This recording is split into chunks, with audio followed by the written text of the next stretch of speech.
Hello friends, study मोहल्ला में एक बार फिर से आप सभी का स्वागत है। दोस्तों, एक और परमानेंट वैकेंसी आ गई है। अगर आप पैरा मेडिकल स्टाफ से हैं तो आपके लिए बहुत बड़ी खुशखबरी रहने वाली है। नालको ने लैब टेक्नीशियन, नर्स, फार्मासिस्ट और ड्रेसर कम फर्स्ट एडर के लिए बम्पर वैकेंसियां निकाली हैं। नालको एक गवर्नमेंट कंपनी है। फॉर्म को ऑल इंडिया स्टूडेंट्स अप्लाई कर सकते हैं। फ्रेंड्स, एज लिमिट क्या रहने वाली है, क्वालिफिकेशन क्या रहने वाली है, फॉर्म फिलिंग की स्टार्टिंग डेट और लास्ट डेट क्या रहने वाली है, कंप्लीट इन्फॉर्मेशन हम लोग एडवर्टाइजमेंट में देखने वाले हैं। दोस्तों, ये है नालको का official notification. National aluminium company limited, NALCO जो एक भारत सरकार की नवरत्न कंपनी है। नवरत्न यानी जो इंडिया की सबसे बड़ी कंपनी जो है वो नवरत्न कैटेगरी में आती हैं। तो नालको भी नवरत्न कैटेगरी में है। दोस्तों, ये नोटिफिकेशन 20 दिसंबर 2024 को जारी हुआ है।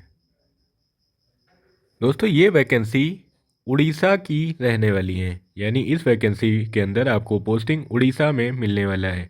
उड़ीसा में नालको प्लांट में आपकी पोस्टिंग रहने वाली है। इसमें बहुत सारी पोस्ट हैं। स्टार्टिंग में इंजीनियरिंग से रिलेटेड पोस्ट है। पोस्ट नंबर 11 से पैरामेडिकल स्टाफ के लिए वैकेंसी रहने वाली है। पहली पोस्ट है ड्रेसर कम फर्स्ट एडर। इसमें टोटल 5 पोस्ट हैं। 27,300 से आपका बेसिक पे स्टार्ट होने वाला है। अनरिजर्व के लिए 3, एसटी के लिए 1, ओबीसी के लिए 1 पोस्ट रहने वाली है। बात करते हैं क्वालिफिकेशन के बारे में। आपके पास 10th होना चाहिए, साथ में 2 year relevant post qualification experience. 10th के साथ आपके पास 2 साल का अनुभव होना चाहिए।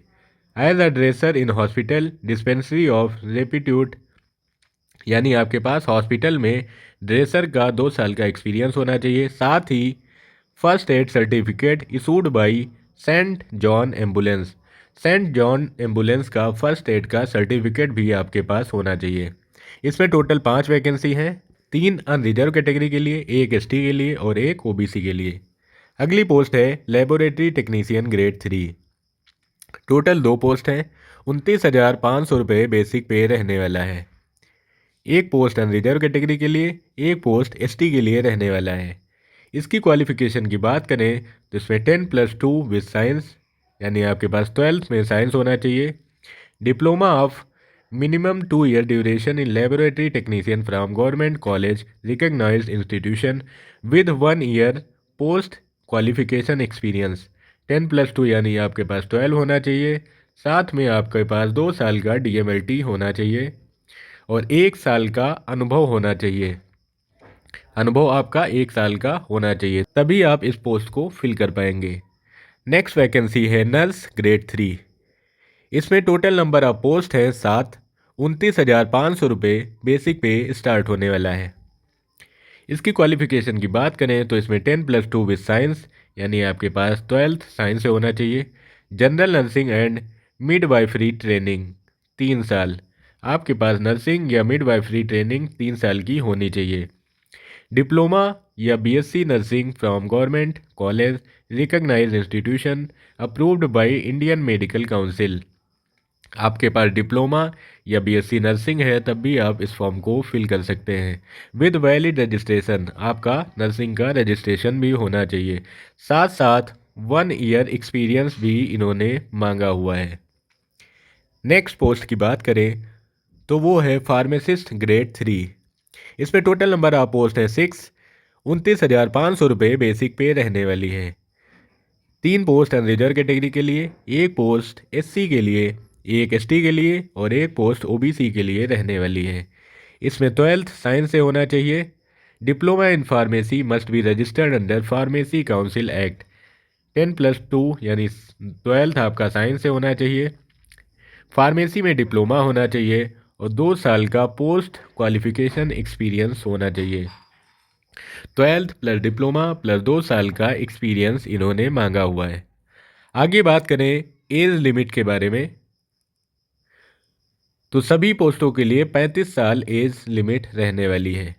आप चाहे लैब टेक्नीशियन से हो या नर्सिंग से हो या फार्मासिस्ट से हो, एज लिमिट 35 साल होनी चाहिए। आपकी 35 साल से ज़्यादा एज नहीं होनी चाहिए। आगे इन्होंने सिलेक्शन प्रोसीजर के बारे में बताया हुआ है। The applied candidate for the post shall be required to undertake computer based test. जो कैंडिडेट अप्लाई करेंगे उनका कंप्यूटर बेस्ड टेस्ट होने वाला है। आगे बताया the option of selection of exam centre need to be filled up as per preference. Preference के according आपको एग्ज़ाम सेंटर फिल करना है और ये अवेलेबिलिटी के हिसाब से सेंटर डिसाइड करेंगे। आगे बताया है CBT will be conducted for total 100 questions and each correct answer will be carry 1 mark and time allotted 120 minute. 100 question का आपका एग्ज़ाम होने वाला है जो कि 100 नंबर का होने वाला है। 100 क्वेश्चन के लिए आपको 120 मिनट का टाइम मिलने वाला है, यानी 2 घंटे का टाइम एग्ज़ाम के लिए मिलने वाला है। आगे इन्होंने बताया the question shall be on respective technical domain subject 60% and general awareness 40%। यानी अगर आप लैब टेक्नीशियन का फॉर्म फिल कर रहे हैं तो लैब टेक्नीशियन से 60% का पूछा जाएगा और नॉन टेक्निकल का 40%, यानी इंग्लिश, जीके, रीजनिंग और मैथमेटिक्स से 40 क्वेश्चन रहने वाले हैं और आपकी सब्जेक्ट स्पेशल से 60 क्वेश्चन रहने वाले हैं। आगे इन्होंने मेडिकल फिटनेस की बात करी है। ये बता रहे हैं the final placement of candidate in the company will be subject to selected candidates being found medically fit by the company's medical officer. जो कैंडिडेट सिलेक्ट होंगे वो कंपनी के मेडिकल ऑफिसर द्वारा उनका मेडिकल होने वाला है, उसमें अगर वो फिट होंगे तभी उनको प्लेसमेंट मिलने वाला है। आगे इन्होंने रिजर्वेशन के बारे में बात किया है। SC ST OBC economically weaker section आदि के रिजर्वेशन से रिलेटेड इन्होंने बताया हुआ है। बात करें एप्लीकेशन फ़ी की तो एप्लीकेशन फ़ी 100 रुपये रहने वाली है। General OBC EWS candidate require to pay 100 rupee of fee. No application fee will be charge for SC ST students. SC ST students के लिए कोई फीस नहीं रहने वाली है।